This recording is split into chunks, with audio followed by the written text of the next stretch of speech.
Functional meaning क्या है? large intestine. What is structural hotness? Same. Same मतलब brain and spinal cord. And functionally also it is ing. What is the structural humidity? CD. And what is functional humidity? Same. CD. What is structural dryness? AB. And what is functional? HG. And what is structural coldness? GH. And what is functional? KL. तो आज हम वही समझेंगे कि ये जो functional और structural जो है उसका रैशनल क्या है, why these are together, क्यों स्ट्रक्चरली ये इस तरह से काम कर रहे हैं, क्यों फंक्शनली इस तरह से काम कर रहे हैं। मैम आप माइक के बिना बोलो तो अच्छा है, वो कोई चीज इको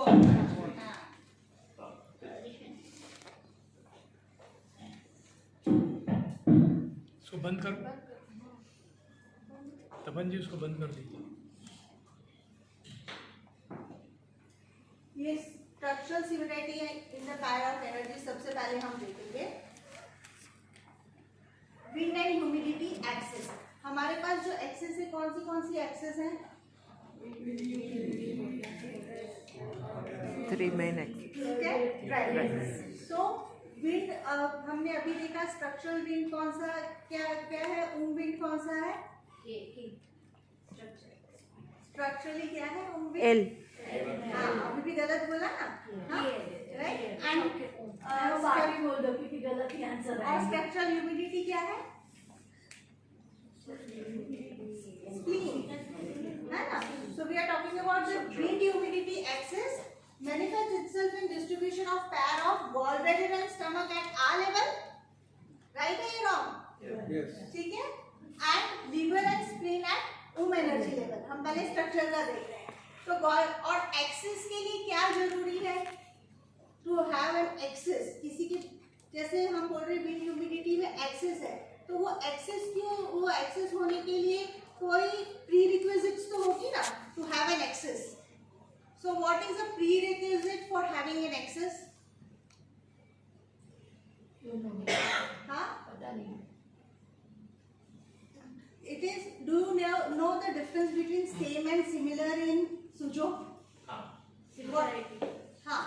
So अगर हम किसी axis की बात कर रहे हैं, तो that should be something similar into both the axis जो opposite level पे हैं, उसमें कुछ similarity होनी चाहिए। They are not same, but they should have some similarity। तो क्योंकि हम जिस भी organ की यहाँ पर बात कर रहे हैं, इसमें कुछ similarity है, इसलिए ये दो मिलके एक axis बनती है। ठीक है, तो axis और similarity का difference सबको पता है? हाँ? So when we are talking about the wind and humidity axis, the gallbladder and stomach are located into the abdomen region। दोनों ही, जब हम liver की बात कर रहे हैं या हम स्टमक की बात कर रहे हैं या गॉलब्लैडर की बात कर रहे हैं, दोनों ही अपर 1/3 में है कि नहीं है? तो अपर 1/3 में दोनों ही एक ही सिमिलर रीजन में होने की वजह से एक दूसरे से संपर्क इजीली कर सकते हैं। they can have a connection। हमारा पूरा सुजोग का जो थियोरी है, it is based on to what? Similarity, रीजनेस, ताकि लेस लॉस ऑफ टाइम से कनेक्ट हो सके। तो ये जो भी एक्सिस की हम बात कर रहे हैं, ये भी इसलिए एक्सिस है क्योंकि लेस लॉस ऑफ टाइम से ये एक दूसरे से कनेक्ट हो जाए, and there can be a bridge. Bridge is like a axis, जिससे एक रास्ते से रास्ता है जो एक तरफ से दूसरी तरफ जा सके। तो ये क्योंकि दोनों ही अपर 1/3 में है, दोनों नजदीक में है, तो दे कैन जो है एक दूसरे से कनेक्ट कर सकते हैं इजीली। सो हमारी जो पहली वाली एक चीज है, so the gallbladder and stomach are located in the upper abdomen at the same horizontal level for efficient energy exchange। Axis है तो एनर्जी एक्सचेंज होना चाहिए ना, और दोनों एक ही क्वाड्रेंट में है तो उसका एनर्जी एक्सचेंज ज्यादा अच्छे से कर पाएंगे। गॉलब्लैडर बीइंग रिलेटिवली, और जो भी हम चीज को बात कर रहे हैं उसमें एक रिलेटिवली हेट्रो एंड रिलेटिवली होमो भी है। जब भी हम पैर की बात कर रहे हैं, सो gallbladder being relatively hetero has a smaller size compared to the stomach। Stomach से gallbladder थोड़ा छोटा है ना, toward input output of the bile, while in stomach there are two openings. So दोनों hetero होने की है, लेकिन इसके बावजूद भी one is more hetero and another is home. जब भी एक्सेस में हम देखेंगे तो एक will be little more hetero, दो both are young, ये both are in. ठीक है, तो यहाँ पर जब हम स्टमक और गॉल ब्लैडर की बात कर रहे हैं तो gall bladder is having one hole and stomach is having two hole. Stomach के दो होल कौन से हैं? एक esophagus to stomach and second is stomach to duodenum. क्या बोलते हैं उसको? Cardiac sphincter. Cardiac sphincter. Pyloric sphincter Pyloric sphincter. है कि नहीं, है ना? ट्राई टू बार बार बोलते रहो तो बोलते बोलते हम लोग मीट में से ही सीख जाएंगे, है ना? तो स्टमक में दो है, एक पाइलोरिक है और एक कार्डियक. Cardiac.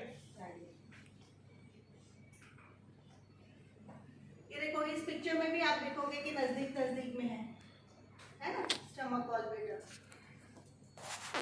जब हम हीट ड्राइनेस की एक्सेस की बात करते हैं तो the axis corresponds to pairing of small intestine and large intestine at the R level and heart and lung at the level.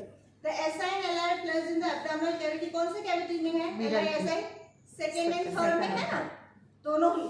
तो ये भी दोनों नजदीक है. LI के अंदर आपको SI मिलता है, तो दोनों ही एक एरिया में होने की वजह से उनका जो कनेक्शन है वो एक दूसरे से फास्ट कनेक्टिविटी उनकी हो जाएगी. The SI and LI plays in the abdominal cavity and structural similarity of hollow. दोनों का similarity क्या है? They are not same but similar. Both have structure which are hollow. Large intestine भी hollow है कि नहीं? और small intestine भी hollow है कि नहीं? What is hollow? Hollow क्या होता है? Tube type. हाँ. And hollow organs are organs जो कोई कोई टाइम पे भरे हुए होते हैं और कोई कोई टाइम पे खाली होते हैं, है ना? तभी so both these organs, जब यूरिन है तब स्मॉल इंटेस्टाइन भरा हुआ है, जब नहीं है तो खाली है. स्टूल है तो लार्ज इंटेस्टाइन भरा हुआ है, स्टूल पास कर दिया तो वो खाली है. सो दोनों का functions are also similar, right? However the diameter of SI is less. तो दोनों में से जब हम दोनों की बात कर रहे हैं तो एक थोड़ा हेट्रो होना चाहिए, थोड़ा एक होमो होना चाहिए. तो अभी बात की आगे वाले लेक्चर में कि जिसका डायमीटर लेस होगा वो होमो होगा या हेट्रो होगा? हेट्रो. हाँ, ठीक है. So SI is less hetero as compared to LI homo, right? At the same time, the length of the SI exceeds the length of LI. जब हम लेंथ की बात कर रहे हैं तो LI ज्यादा बड़ा है, ठीक है? So this is due to the hetero power that elongates the straight line, while the power of homo ensures shortening. The heart, और फिर अगर हम हार्ट एंड लंग की बात करें तो द हार्ट एंड लंग भी वो एक ही क्वाड्रेंट में है कि नहीं है वो भी? हाँ, right? The heart and lung are located in the chest region, connected by the pulmonary circulation. Heart का भी पल्मोनरी फंक्शन है और लंग का भी पल्मोनरी फंक्शन है या नहीं? Yes. क्या है हार्ट का पल्मोनरी फंक्शन? Deoxygenated blood. अभी बताया था ना कुलजुम जी ने. तो दोनों का वन फंक्शन है वो सिमिलर है, राइट? जैसे हमने स्मॉल इंटेस्टाइन लार्ज इंटेस्टाइन में देखा, वैसे ही हार्ट और लंग्स में, ठीक है? So the lung and the heart are located in the chest region, connected by the pulmonary circulation. Heart is a single organ, reflect the hetero phenomenon, and lung being in two number. हमारे body में heart एक है, lung दो है, तो एक hetero एक होमो दिखता है. लेकिन जब हम एक्चुअली हार्ट को भी देखेंगे तो उसमें फिर क्वाड्रेंट्स हैं बहुत सारे, बट ऑर्गन की बात करें तो वन है ना, right? Here, heart as a single organ reflects the hetero phenomenon, and lung being two in number indicate homo forces. This common function are and their common function are cardiovascular, जो अभी हमने बात किया. There should be something common तो ही axis बनता है ना? Blood circulation, blood purification, oxygen intake, carbon dioxide elimination being at the same level, physiologically they are working together for the blood purification. इसीलिए क्योंकि ये एक्सेस है विंड ह्यूमिडिटी हीट ड्राइनेस, तो क्यों एक्सेस है? What is the rationale behind इनको axis में professor ने रखा, ठीक है? Hotness and coldness axis. This corresponds to pairing of spinal cord and urinary bladder, eye energies, and brain and kidney in womb energies. The structural similarity of the CNS and the urinary bladder system are obvious. Central nervous system and urinary bladder, the spinal cord and urinary bladder दोनों ही क्या है, hollow है, and brain and kidney being very internal and very important functions they are having, both brain and heart, brain and kidney. The tubular structure of spinal cord is typically hetero, right? Spinal cord का जो structure है वो tubular है, it is hetero, and its expansion force leads to formation of many spinal nerves with elongated anatomical structure. The similarity is also evident in the fact that kidneys, ये तो हमने बात की किसकी, spinal cord की. जब हम kidney की बात कर रहे हैं तो वो क्या are paired organs, and the brain, though being one in number, consists of two hemispheres. Brain में भी दो हेमिस्फीयर है ना, जैसे किडनी दो है, उसी तरह से अगर हम ब्रेन को देखें तो ब्रेन में भी दो हेमिस्फीयर है, तो वापस से सिमिलरिटी हो गई ना किडनी की और ब्रेन की. So there is always something similar between the actual relationship. Spinal cord also follow. हाँ मैम, Yes. that is the patience also. ये ओ में ना आ में वो डिफरेंशिएट कर रहे हैं. Hollow being hollow. हाँ होलो होता है ना, अंदर साइनोवियल फ्लूइड जाता है ना वो. इंटरनल ब्रेन और इंटरनल किडनी का भी, internal brain and internal kidney structure are also quite similar. While the brain possesses neuron division, the kidney possesses nephron division, है ना. ब्रेन में न्यूरॉन का डिवीजन होता है, किडनीज में नेफ्रॉन का डिवीजन होता है. तो फंक्शनल लेवल पे भी there is similarity between the brain and the kidney.